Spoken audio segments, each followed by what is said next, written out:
Passion gel or passion piping, with very easy way you can use the same recipe for many type of juices or puree. 250 milli of passion puree, we bring it when it's cold, 130 gram sugar, 1.5 gram agar-agar.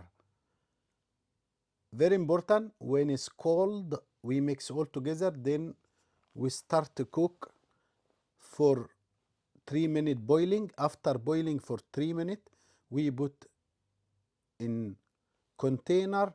When it cool down before service, I added to small jar,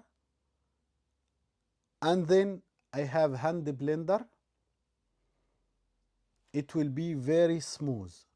You can use the same recipe with passion, raspberry puree, mango puree, name it, any type of juice or puree.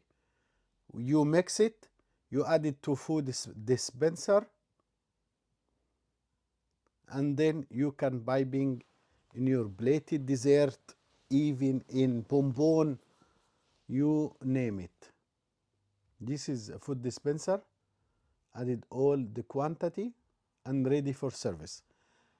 If you like this video, please make share, leave a comment, tell your friends about our channel. Don't work harder, just work smarter. All type of piping caviar, it's ready in the channel. Please have a look to all content. Have a good day. Ahmed Yunus.